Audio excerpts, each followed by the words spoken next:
hay desafíos importantísimos en el futuro cercano, mediano, lejano, que no estamos enfrentando en el Ecuador porque estamos todavía atrapados en desafíos del presente y en muchos casos en desafíos del pasado. Todavía estamos en el Ecuador discutiendo cosas que ya debíamos haber superado. ¿Qué cosas deberíamos estar discutiendo en el Ecuador? Deberíamos estar discutiendo el cambio climático, deberíamos estar discutiendo los efectos de la robótica en el mercado laboral y en la economía. Deberíamos estar discutiendo los efectos y a dónde nos llevan los avances en biotecnología. En fin, hay muchísimas. Deberíamos estar discutiendo la nueva geopolítica del mundo, cómo se va a organizar el mundo en el futuro. Cuando cayó el muro de Berlín en el año 89, hay gente que decía el mundo liberal se ha impuesto, erróneamente, evidentemente, el mundo liberal se ha impuesto y de ahora en adelante, pues y no, lo que estamos viendo ahora con el surgimiento de la China y su visión de una especie de capitalista, del capitalismo de Estado autoritario, es que el mundo está volviendo a nuevamente dos visiones, la visión liberal y la visión autoritaria en el mundo, y esa es la geopolítica que vamos a tener en el futuro, ¿no? Entonces, hay muchos temas que discutir, pero nosotros estamos todavía hablando de cosas del pasado y del presente, y mientras no las resolvamos, pues vamos a estar atados al pasado, ¿no? Cuando hay que mirar hacia adelante, desgraciadamente hay que hacerlo y no podemos hacerlo. Yo creo que es un tema que hay que tenerlo muy presente. Luego, una cosa que es muy importante es plantearnos cuál es ahora, no en el futuro, no en ese futuro con una cantidad de ramificaciones importantes, sino hoy, cuál es el objetivo del Ecuador para los próximos 2, 3, 4, 5 años.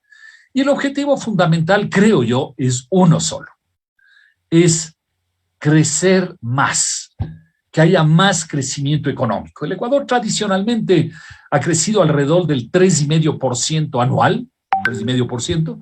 En los últimos 5 o 6 años ha crecido 1% anual.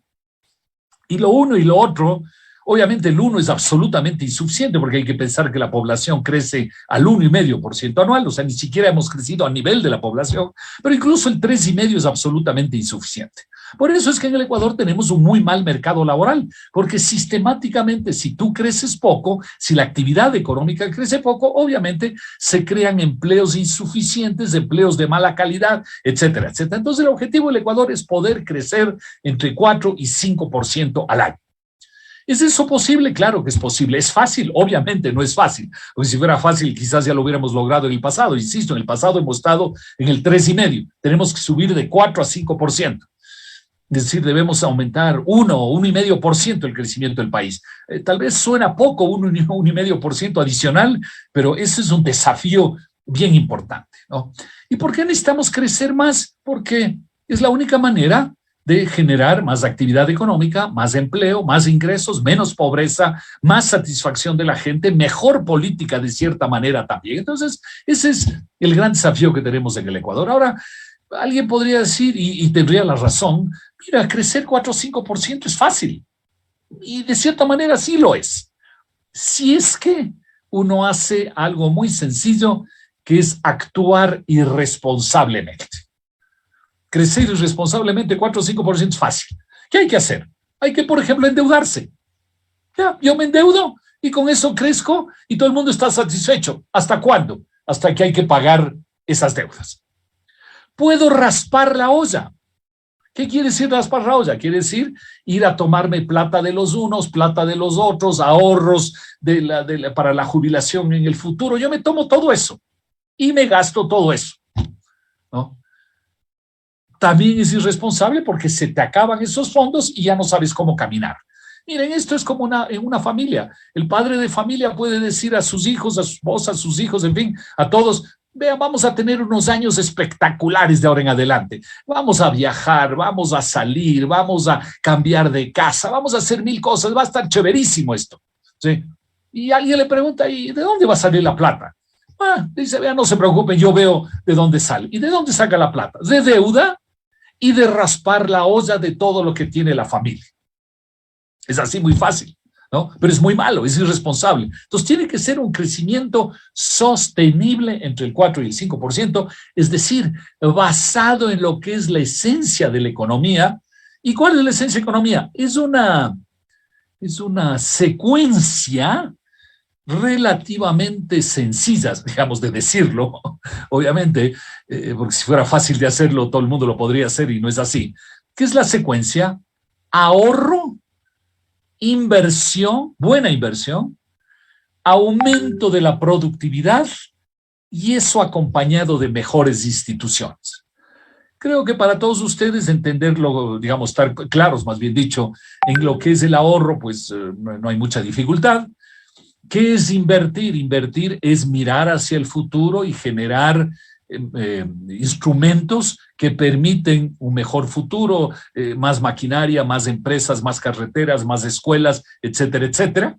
La productividad, recuerden ustedes que es simplemente generar más valor utilizando mejor los recursos.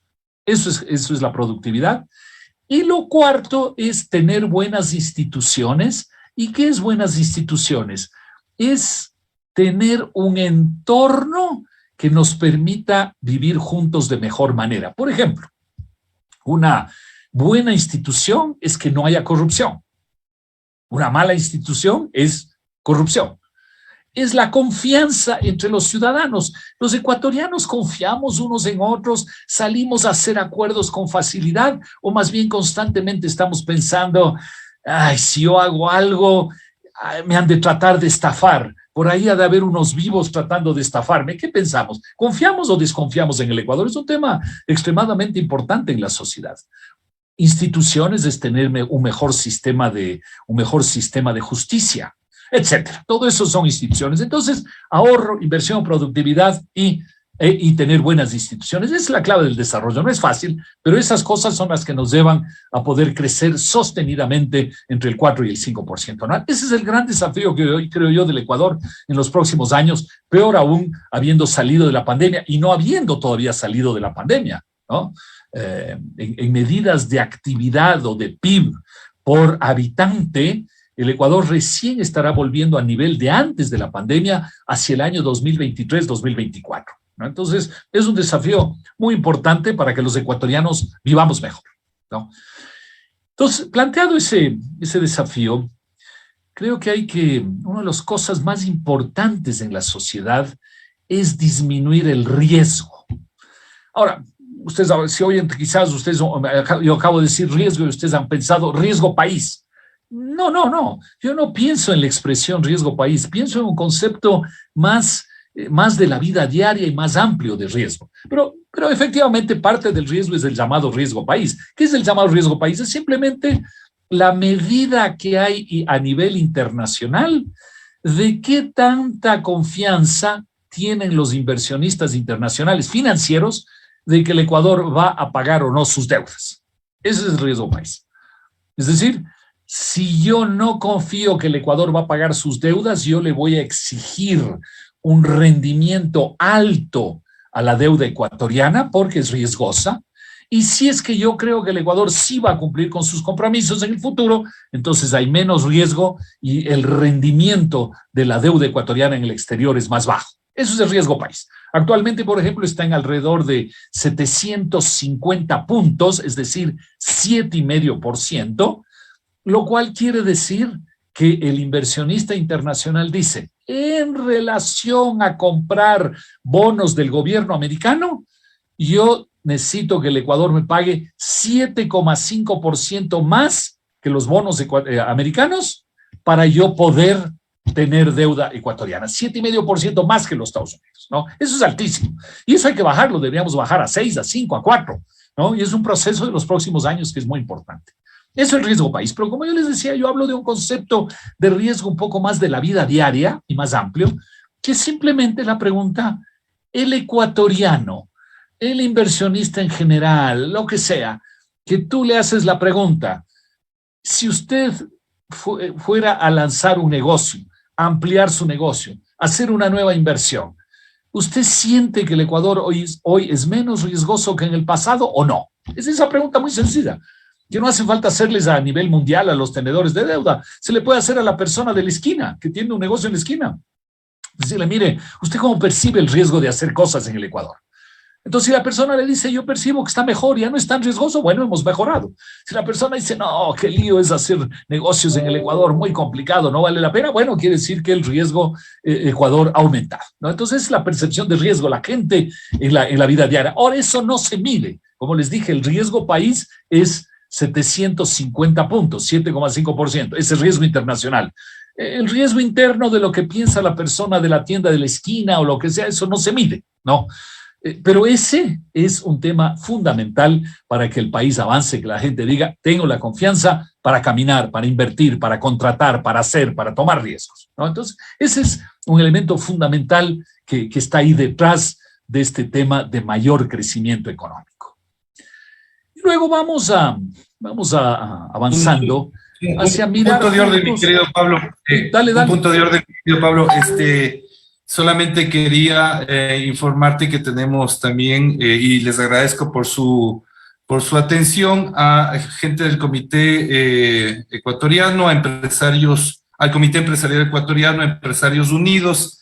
Tenemos en este momento ya en el chat más de 150 alumnos también, y también de la Secretaría de la Presidencia, y nuestro decano, André, que está un poquito decaído de salud, de André Obiol, te manda sus saludos, mi querido Pablo. Adelante. No, muchas gracias por la información que me das, muy valiosa. Me siento más comprometido aún de tratar de ser útil a tanta gente. Y sí, con André nos escribimos ahí en la tarde, ya le mandé también mis saludos. Entonces, como les decía, pues vamos a mirar algunos temas que me parecen importantes como desafíos en el Ecuador, ¿no? Un primer tema es las finanzas públicas. ¿Por qué es importante tener finanzas públicas en orden?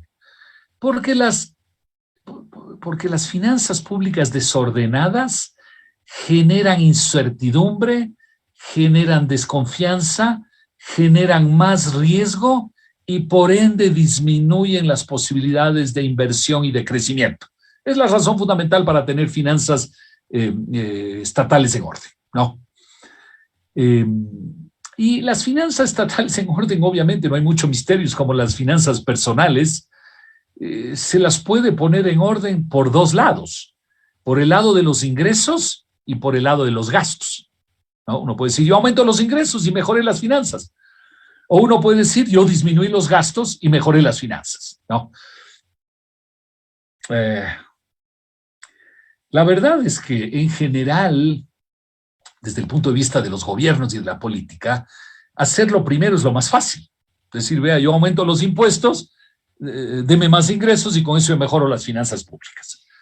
Pero yo no tengo ninguna duda de que lo segundo es mucho más importante, que es disminuir y eliminar una enorme cantidad de gastos improductivos que tiene el Estado, ¿no? Entonces es una discusión de mucho tiempo, se la dio hace unos meses en el Ecuador cuando hubo la reforma tributaria, que el gobierno decía, bueno, hay que subir impuestos para poner orden en las finanzas públicas, y uno dice, ok, hagamos eso, pero ¿qué estás haciendo tú en materia de eliminar gastos improductivos del Estado, que son muchísimos, ¿no? Entonces siempre hay ese debate. Insisto, personalmente creo que es más importante, eventualmente hay que subir los impuestos, ok, pero lo más importante es disminuir gastos improductivos. Ahora, ¿por qué? ¿Por qué es importante eliminar gastos improductivos? Voy a tratar de ponerles a los estudiantes un ejemplo sencillo de la vida, que no es irreal, es lo que en definitiva sucede. Imaginémonos que ustedes tienen un negocio y que el gobierno les cobra $1,000 en ese negocio a través de impuestos, ¿ok? Entonces ustedes de su empresa dicen, ok, estos $1,000 yo le hubiera destinado a mejorar mi empresa, a hacer algo, ya no lo puedo hacer porque el gobierno me pide que les dé los $1,000, ¿ok? Entonces, primer paso, el rato que el gobierno me cobra impuestos, yo dejo como empresa de hacer lo que quería hacer, que eran diversas cosas en la empresa, para darle la plata al gobierno. Muy bien, el gobierno recibe el dinero y digamos... Y eso sucede también en una amplia parte del Estado, no es todo, por supuesto, pero una parte, el Estado decide contratar empleados públicos para hacer y desarrollar un nuevo trámite que el gobierno se ha inventado. El gobierno se ha inventado que hay que controlar a las empresas con tal trámite, ¿no? Y para eso contrata gente y esa gente va a la empresa y le controla a la empresa a través de trámites. Le dice a la empresa, usted tiene que darme tales documentos, tiene que hacer esto, tiene que hacer aquello, tiene que cumplir con una cantidad de cosas para yo cumplir con este nuevo trámite que he creado. Y muchas veces, en muchos casos, muchísimos casos, esos trámites son trámites inútiles, no aportan nada en términos de productividad. Entonces, ¿qué es lo que acabó sucediendo? Que la empresa no hizo algo útil con los 1,000 que iba a hacer, le dio al gobierno, el gobierno contrató gente para hacer nuevos trámites, esos nuevos trámites vinieron a complicar la vida de la empresa o de las personas, vinieron a complicar su vida. ¿Y entonces qué resultó? Que la empresa pagó $1,000 para que le vengan a controlar con trámites inútiles. La sociedad ganó con eso, perdió, evidentemente perdió. Porque esos $1,000 la empresa los hubiera utilizado mejor, le dio al gobierno, el gobierno se inventó trámites inútiles, entonces acabamos no solo no haciendo las cosas útiles que iba a hacer la empresa, sino además molestándoles a las empresas y a las personas con trámites inútiles. No sé si está claro el círculo que he tratado de describir. Eso es cuando hablamos de trámites de uso improductivo del dinero por parte del Estado. Entonces hay gente que dice, bueno, pero el gobierno contrató personas para hacer esos trámites y esas personas tienen un empleo. Entonces es una buena cosa, al menos hay un empleo. No, si hay personas que son contratadas para actividades improductivas, inútiles, esos empleos no cuentan.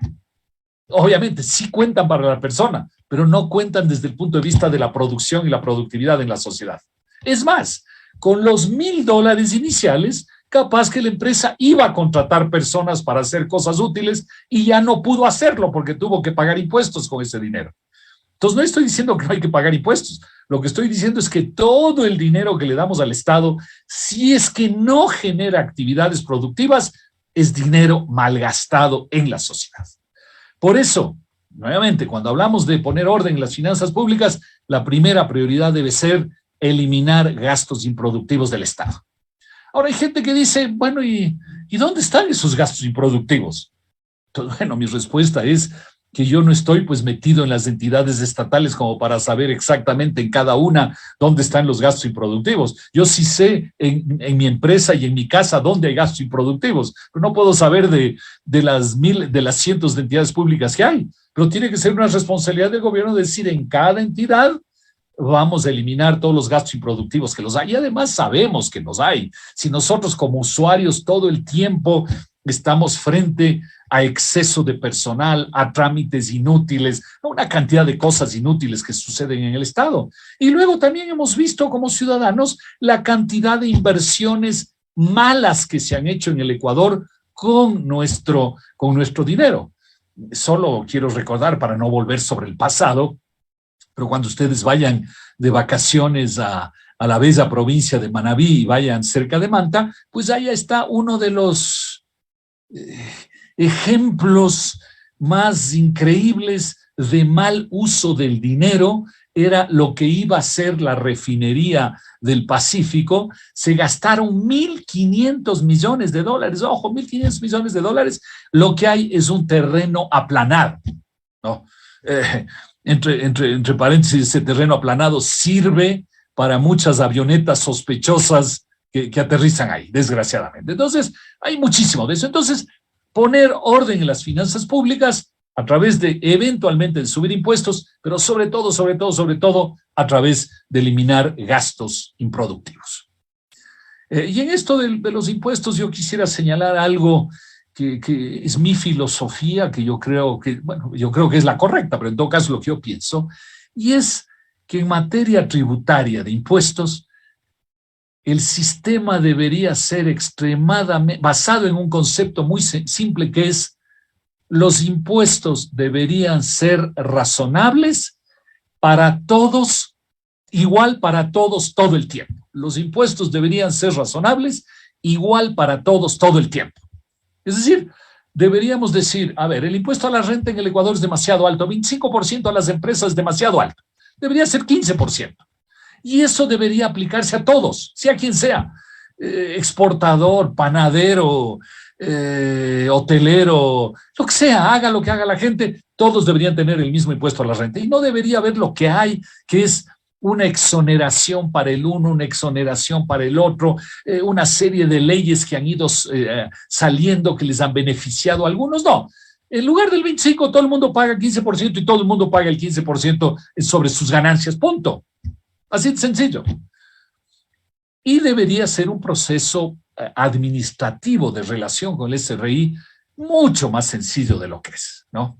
Y lo mismo a nivel de las personas. El impuesto a la renta más alto ahora en el Ecuador es del 37%, eso es excesivo. Darle al Estado más de un tercio de mis esfuerzos adicionales me parece a mí absolutamente excesivo. Nuevamente, el impuesto a la renta de las personas no debería ir más allá del 15%. Quieren exagerar el 20%. No debería ir más allá de eso, pero debería aplicarse esa tabla de impuesto a todo el mundo. Todo el mundo debería pagar la parte que le corresponde. No. La gente más bajos recursos obviamente tendría una ventaja, lo que se quiera, pero un sistema extremadamente general y extremadamente sencillo. Entonces, este era el primer tema, que es, digamos, orden en las finanzas públicas. Segundo tema, el mercado laboral. En el Ecuador tenemos que hacer una reforma del sistema porque, nuevamente, si usted va a cualquier persona sensata que tiene un negocio y usted le pregunta, vea, ¿es complicado o no contratar gente en el Ecuador? Obviamente que es complicado, ¿no? Es costoso contratar, es difícil poder mover a la gente los horarios, las funciones que cumple, y luego si la persona les resulta malo, pues es costoso y complicadísimo despedir a la persona. Es un mal sistema, ¿no? La verdad es que si yo puedo evitar contratar a alguien, pues lo evito. No digo yo, digo el pensamiento general, ¿no?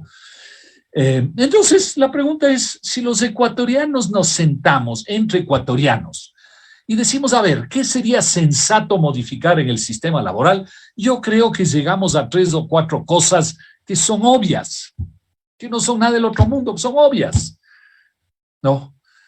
Una primera cosa, por ejemplo, simplemente para que ustedes los jóvenes tengan una idea. En el Ecuador se trabaja 40 horas y eso tiene que ser en 5 días, digamos de lunes a viernes las 40 horas. Si usted dice en mi empresa, caramba, yo necesito trabajar 36 horas de lunes a viernes, pero las 4 horas últimas las necesito el día sábado, automáticamente hay que pagar un costo extra porque son 4 horas del día sábado. Yo pregunto, ¿es sensato ese costo adicional o los ecuatorianos deberíamos poder trabajar las 40 horas repartiendo en 6 días a la semana en lugar de 5 días a la semana? Es una cosa increíble, loca, abusiva, no creo que es. Es una cosa de flexibilidad y de acuerdo entre trabajadores y empresarios que es sensato. Les pregunto otra cosa. En el Ecuador, cuando una empresa quiebra, y generalmente, salvo algunos casos de vivos, que siempre los hay, por supuesto, cuando una empresa cierra porque le ha ido mal, resulta que los empleados que uno tiene hay que pagarles como si fuera un despido intempestivo, es decir, como si yo hubiera tenido que despedir a mis trabajadores.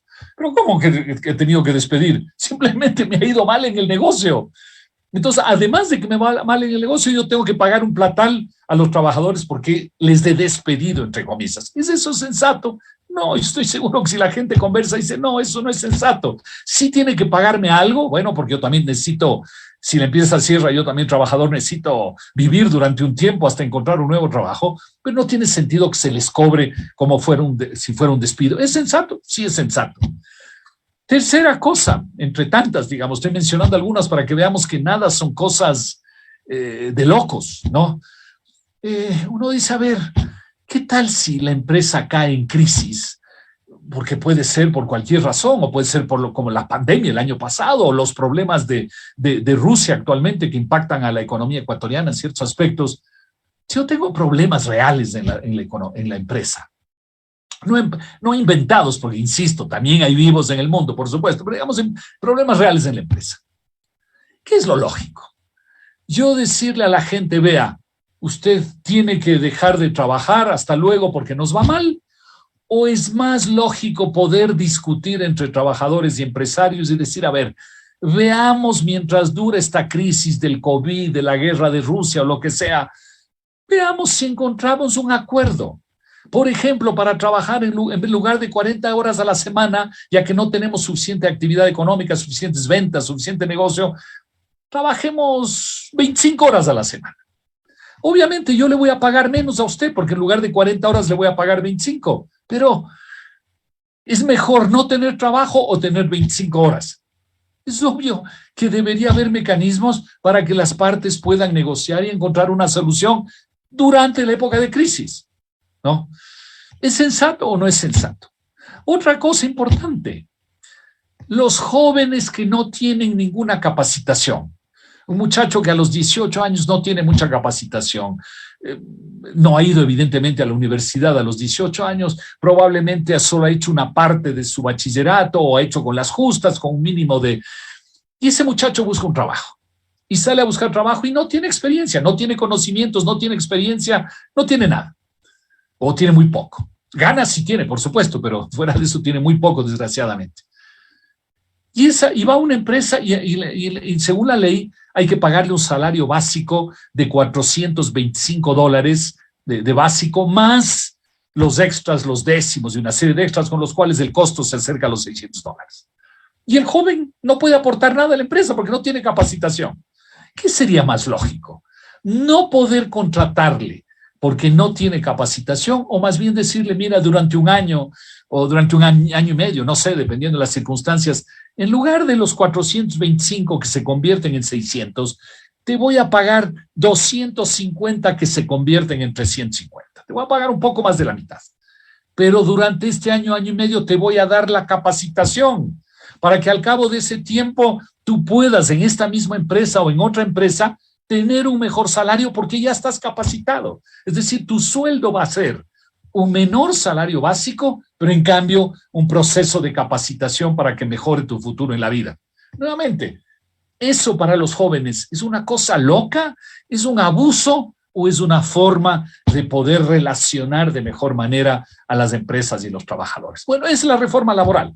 Hacer cosas no estrafalarias ni abusivas, sino cosas que tienen sentido para una mejor relación entre las empresas y los trabajadores, ¿no? Entonces, eso es la reforma laboral que el Ecuador necesita. Tercera cosa que el Ecuador necesita son tratados de comercio.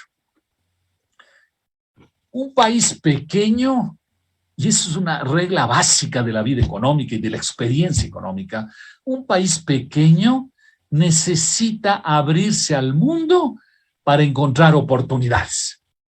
Simplemente piensen ustedes, ¿qué haría el Ecuador con todo el banano que produce si es que no estuviera abierto al mundo? ¿A quién vende el banano?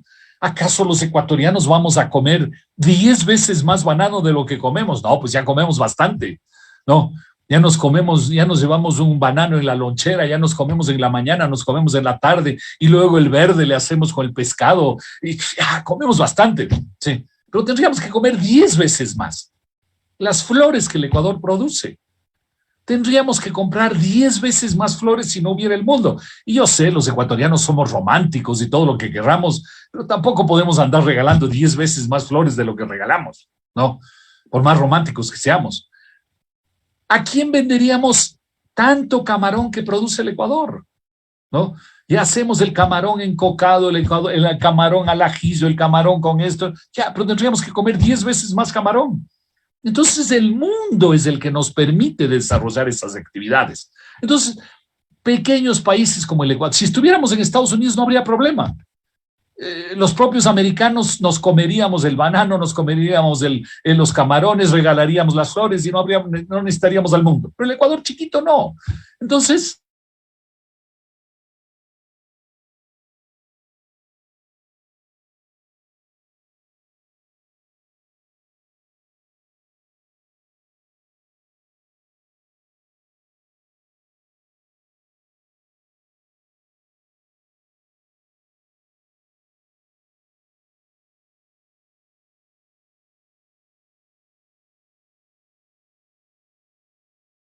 no hago. Entonces, Los tratados de comercio que el Ecuador está discutiendo con Estados Unidos, con México, con la Alianza del Pacífico, con la China, con Corea, son muy importantes para el desarrollo futuro de las oportunidades de crecimiento económico en el Ecuador, ¿no? Y la gente tiende, muchas veces desgraciadamente en el Ecuador, y podemos conversar después de eso, pues tiende a ver negativamente, porque siempre piensa erróneamente, pero es que si importo me van a quitar empleos, si importo tal cosa, si importo, siempre hay una serie de razones erradas para pensar que exportar es bueno e importar es malo. No, exportar es bueno e importar es bueno. Esa es la lógica de la economía. Entonces hay que seguir con este tema de los tratados de comercio que el gobierno ecuatoriano está impulsando. Un cuarto tema que es muy importante. Pablo, antes de que sigas con el cuarto tema, solamente te quería comentar que te manda saludos Lilia Villavicencio, que es de la Cámara Nacional de Calzado, que está con nosotros. También quería saludar a Diego Freire, nuestro subdecano, y al director de la carrera de Contabilidad y Auditoría, Byron Pinda, que nos está acompañando también, y a las personas que han preguntado y que no han podido ingresar a la sala porque se sigue llenando. También ya está activada la conferencia de Pablo Lucio en nuestra página de Facebook Live de Uniandes. Por favor, Pablo Lucio, sigamos. Gracias. No, mil gracias, mil gracias. Y bueno, y debo señalar que a mí en realidad ya estamos acostumbrados a esto, pero las conferencias virtuales no me gustan tanto. A mí me gusta estar en contacto directo con la gente, así que ya cuando estemos otra vez de vuelta totalmente al mundo normal, hoy era imposible ponernos de acuerdo para ir a Ambato, a la sede o lo que sea, pero una próxima sí espero que podamos hacerlo. Yo prefiero de esa manera realmente, pero hoy era desgraciadamente imposible, ¿sí? Bueno, como les decía, un cuarto tema que es muy importante es el sistema de jubilación, ¿no? El sistema que hoy tenemos a través del IES. ¿Por qué es tan importante? Por dos razones. Uno, por razones humanas. Queremos que la gente en la sociedad pueda tener una jubilación mínimamente digna o razonable. Yo no quiero ver viejitas en la esquina, en la calle, que están pidiendo caridad para sobrevivir. Yo no quiero ver eso en mi sociedad. Entonces hay un tema humano. Y el segundo tema es que el ahorro para la jubilación en el Ecuador, en la China, en Alaska o donde sea, es el principal fondo de ahorro para la sociedad, las jubilaciones. Y recordemos que dijimos que la clave del desarrollo es ahorro, inversión, productividad de instituciones. Entonces el ahorro es fundamental. Entonces por eso el sistema de jubilación es muy importante. Ahora, el sistema de jubilación en el Ecuador está básicamente quebrado. No, está básicamente quebrado. Lo cual quiere decir que la jubilación, el dinero que hay va a alcanzar los próximos años y luego ya no alcanza. Yo egoístamente podría no preocuparme porque ya estoy en edad de jubilación, así que ya puedo jubilarme cualquier rato y la plata sí alcanza para mí, pero digo egoístamente. Pero para los jóvenes que nos escuchan, que algún día se van a jubilar, hoy yo sé que no se preocupan de ese tema, nadie a los 20 años se va a preocupar de la jubilación. Edgar ya está más cerca de la jubilación, entonces ya debe preocuparse. Los jóvenes no se preocupan obviamente el tema, pero es un tema que les va a llegar a algún momento y el sistema que tenemos es totalmente inviable. Simplemente para que ustedes tengan una idea, les voy a dar 3 cifras que lo muestran. Primero, todos los años en el sistema de jubilación del IES hay un déficit de $2,000 millones que por ahora lo cubre el gobierno, es decir, todos nosotros a través de los impuestos, pero que esos $2,000 millones van creciendo y de aquí a pocos años estará en 3, en 4,000, en 5,000, en 6,000, en 7,000, en 8,000 millones. Si los 2,000 no es posible, es muy difícil conseguir los 2,000 hoy, imagínense cuando sea 8,000 o 10,000 millones en el futuro, es imposible. Entonces, primera cosa. Segunda cosa, si uno calcula lo que se llama el déficit actuarial, es decir, la proyección de los próximos 50 años de déficit del sistema, llegamos a una cifra en dólares de hoy de alrededor de $130,000 millones, es decir, el doble de la deuda externa, o el doble, el triple incluso de la deuda externa. Ese es el déficit que tiene el sistema. Tercera cifra, que es importante, el sistema de jubilación tiene dinero guardado que sirve para el futuro. Tiene guardado $6,000 millones, es decir, $2,000 por afiliado. Es decir, si hoy el sistema cierra, a cada afiliado le dicen, vea, aquí están sus $2,000. ¿Qué es $2,000? No es nada, pues, ¿no? Entonces, le veamos por donde le veamos, el sistema está quebrado. ¿Qué hay que hacer? Hay que enfrentar una reforma de fondo que tiene que, entre otras cosas, eliminar el actual sistema de reparto, es decir, un sistema de caja común en el IES, y debemos ir a un sistema de ahorro personal donde cada uno tenga una cuenta de ahorro que sabe cuánto vale en el futuro. Segundo, tenemos que tener solidaridad, es decir, tenemos que aportar dinero todos los ciudadanos para ayudar a la gente que tendría jubilaciones más bajas, y tenemos que revisar el aporte que hacemos, que es un poco más del 10%, que es muy poco.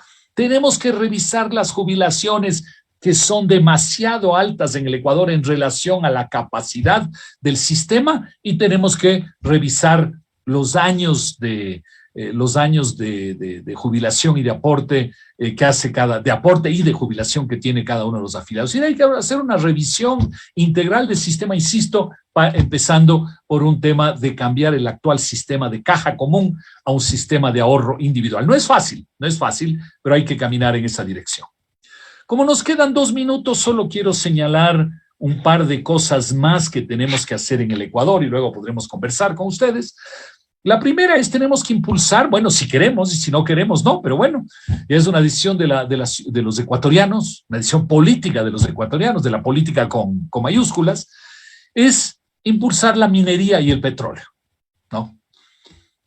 Es un tema de discusión fuerte, y en particular los jóvenes tienen muchas opiniones divididas sobre ese tema, pero en todo caso yo creo que es sano impulsar buena minería y buen petróleo en el Ecuador. No veo la razón para desaprovechar esa riqueza, esos activos que tenemos ahí, y poder utilizarlos en bien de la colectividad, ¿no? Entonces, ese es un tema, impulsar petróleo y minería. Y otro tema que es muy importante en el Ecuador es lograr pensar en los mecanismos que nos permitan atraer banca internacional al Ecuador, para que compita más con la banca ecuatoriana. Sí hay bancos internacionales en el Ecuador, pero no hay suficientes. Entonces, atraer más banca internacional al Ecuador para que compita más con la banca ecuatoriana. Es un tema muy, muy importante, y quizás el primer paso que podemos dar en esa dirección es la venta del Banco El Pacífico, que creo que es lógica, necesaria, no veo que sea ningún problema. Bueno, yo sé que mucha gente ve que es un problema, pero no creo que no debería ser un problema, y que alguien compre ese banco, no un banco ecuatoriano, sino un banco internacional de calidad, y que a través de esa compra venga a competir en el mercado financiero ecuatoriano.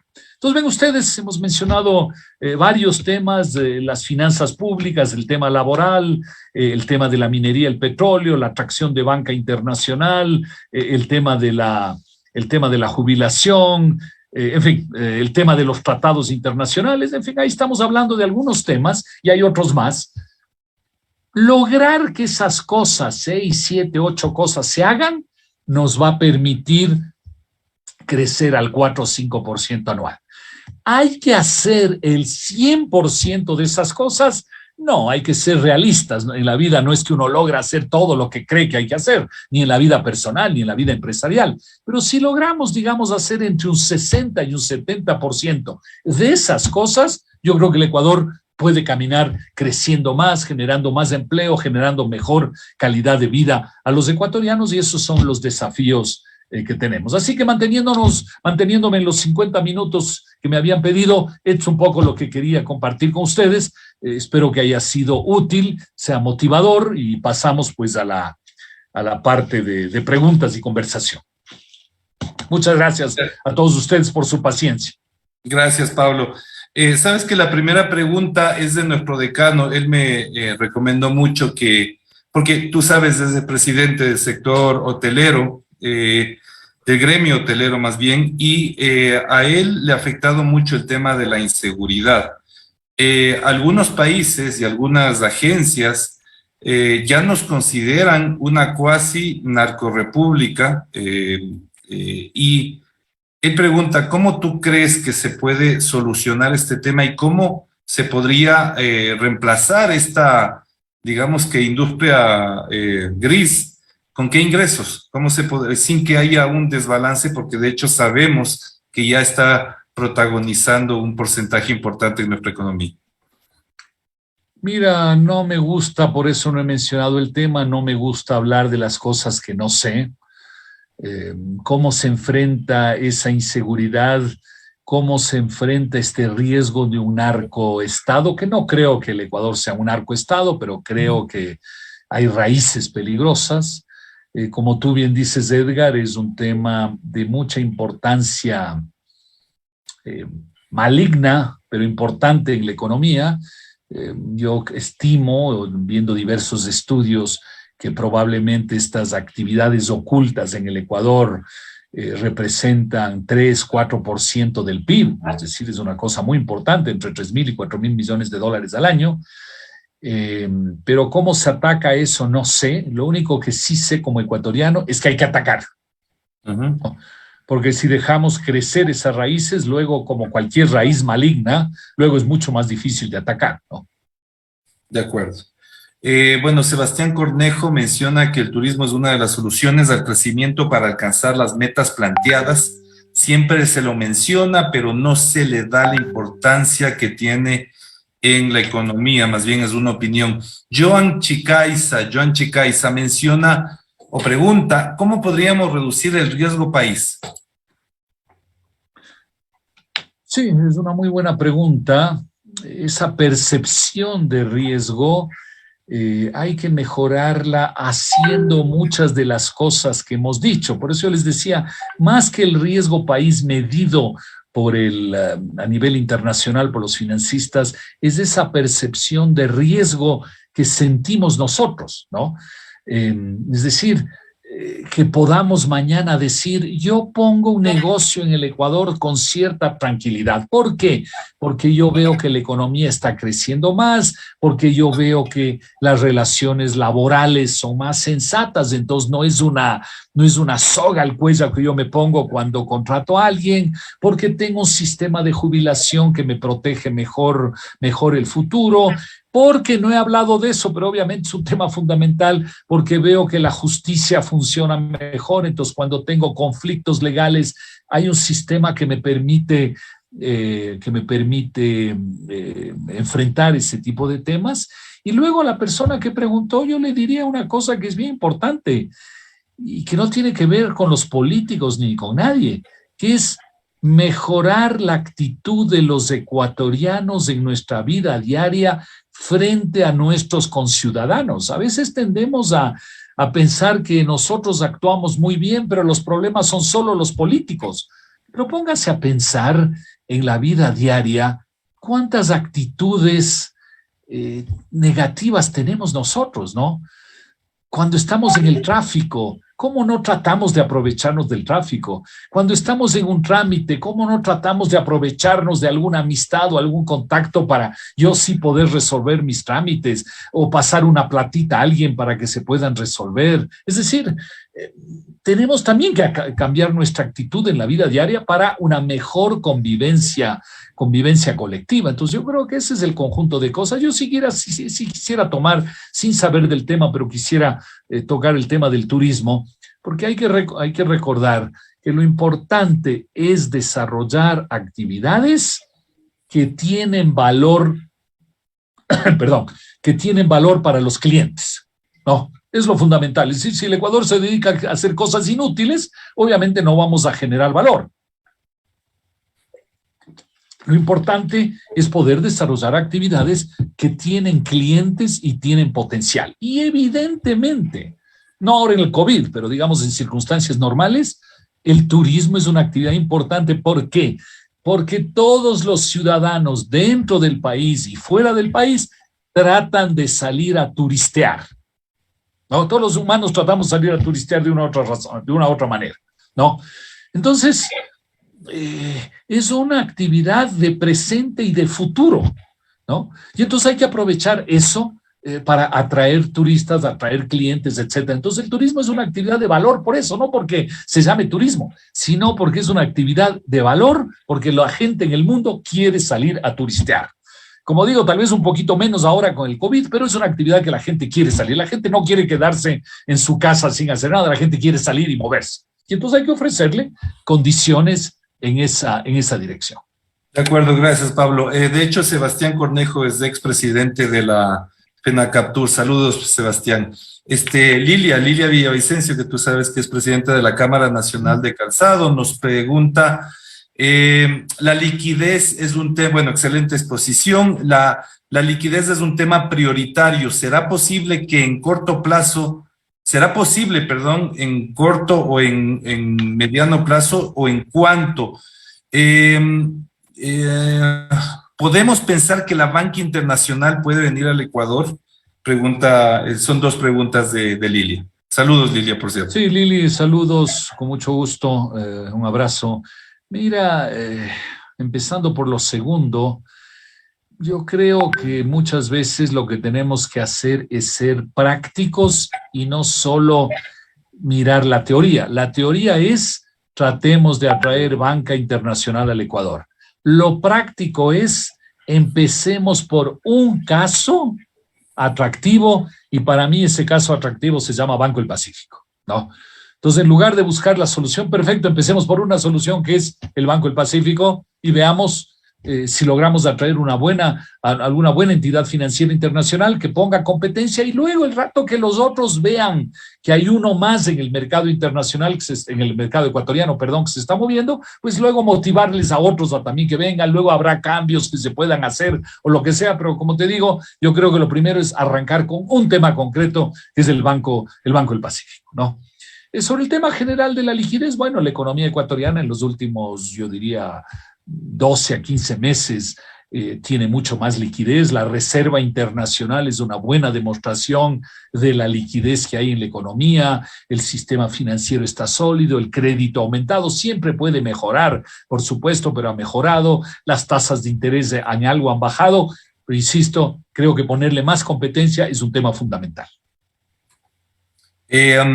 Esta es una muy buena pregunta que te la iba a hacer yo, pero ya me ganaron. Javier Lucero dice, al no aprobarse y archivarse la ley de inversiones, ¿qué alternativas quedan? Por favor, Pablo.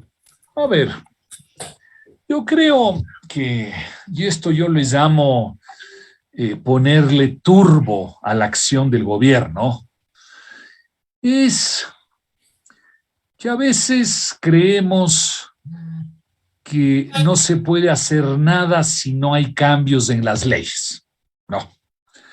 Y en parte, en ciertos aspectos, evidentemente es cierto, en otros aspectos no es tan cierto, ¿no?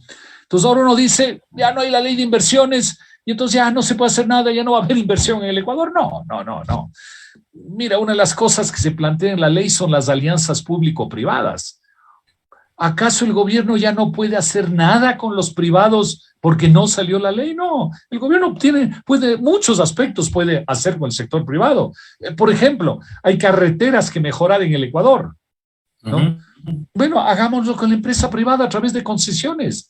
La primera concesión que se hizo en el Ecuador, y modestamente yo participé en eso, fue aquí en Quito, a los que conocen Quito, en la autopista al Valle de los Chillos, que es una autopista pequeña de 7 kilómetros, a través del Consejo Provincial. Yo estaba en ese momento director de planificación del CONADE. Nosotros autorizamos que se haga esa concesión, estoy hablando año 92, ¿no? Y luego ha habido concesiones en el Ecuador de carreteras. ¿No se puede seguir haciendo eso? Por supuesto.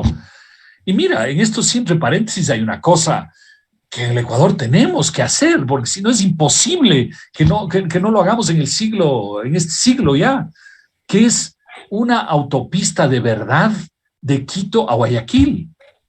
O sea, ¿cómo es posible que en el año 2022 seguimos transitando entre Quito y Guayaquil por carreteras de 1 o 2 vías máximo? O en cada sentido, obviamente. No es posible, ¿no? O sea, hay cosas que empujar.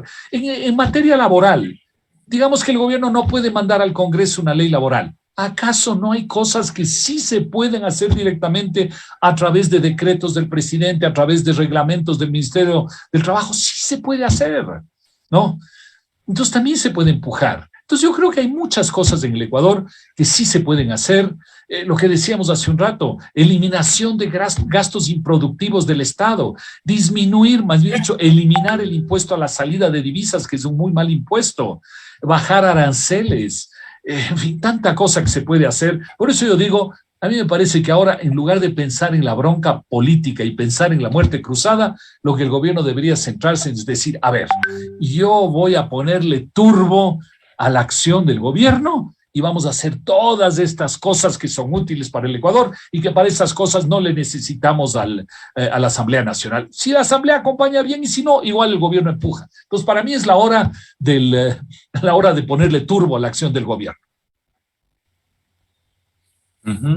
David Jaén nos menciona, ¿por qué hay demasiado déficit del seguro social y cómo afecta a la jubilación?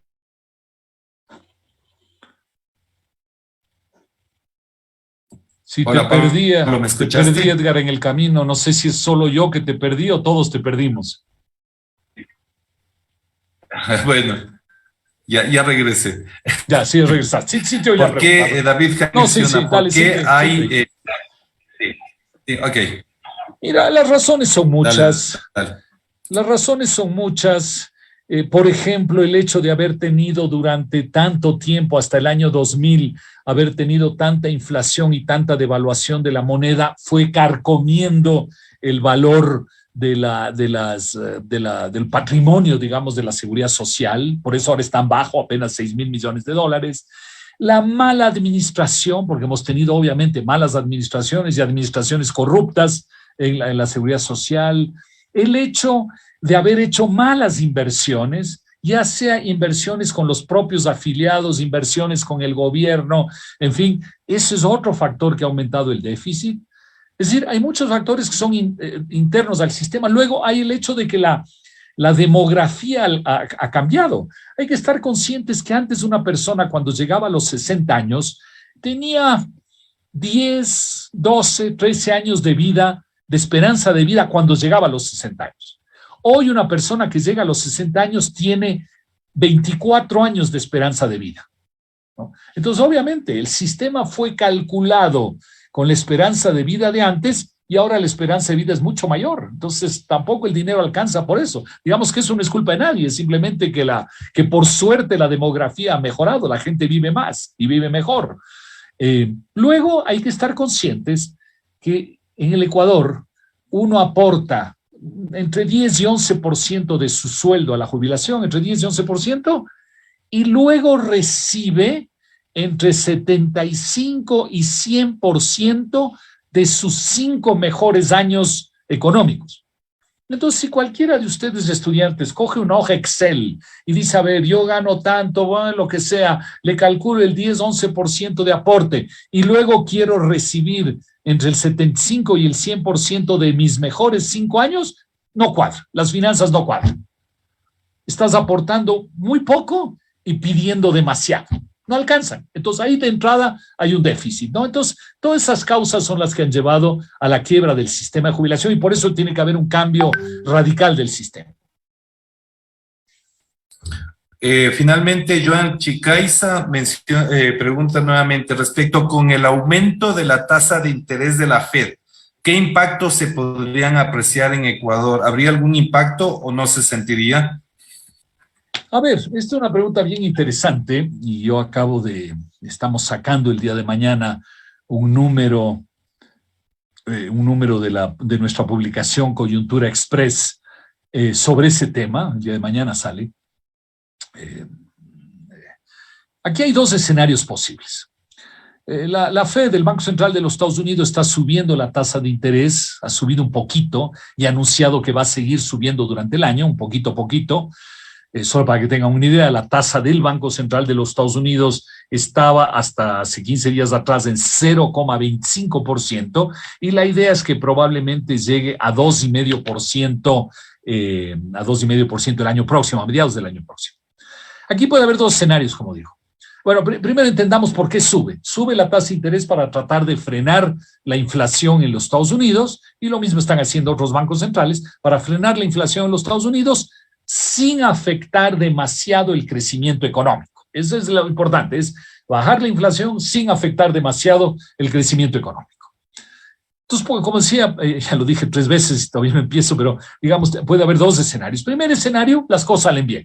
La inflación empieza a bajar, el crecimiento económico se ve poco afectado y no pasa nada especial en el mundo y los efectos en el Ecuador también son efectos muy moderados. Segundo escenario, las cosas no le salen bien a la Reserva Federal y en consecuencia, en lugar de lograr bajar la inflación sin efecto en el crecimiento económico, tiene que subir las tasas de interés mucho más para bajar la inflación. El crecimiento económico se cae mucho más, las bolsas de valores se pegan, los activos se pegan una caída muy importante en Estados Unidos y en otros lados. Es decir, hay llamémoslo así, un relajo en la economía mundial y ahí el Ecuador se vería muy afectado porque tendríamos costos financieros mucho más altos, una economía mundial caída, lo cual dificultaría nuestras exportaciones, un mayor riesgo e incertidumbre en el mundo, probablemente un dólar más fuerte en el mundo, lo cual también redundaría en la rentabilidad de nuestras exportaciones, le haría al Ecuador aún más caro. Hablábamos del turismo hace un momento, le haría. Entonces, el primer escenario es un escenario razonable, el segundo escenario es un escenario bien complicado en la economía mundial para tratar de frenar la inflación. Ahora, ¿cuál de los dos se va a dar? Obviamente nadie tiene la varita mágica, no sabemos, digamos que es un tema que hay que seguirle la pista y tengamos la esperanza de que el mundo se vaya por el primer escenario, que es resolver los problemas de manera sensata, bajando la inflación sin mucho efecto en crecimiento económico, pero no es fácil.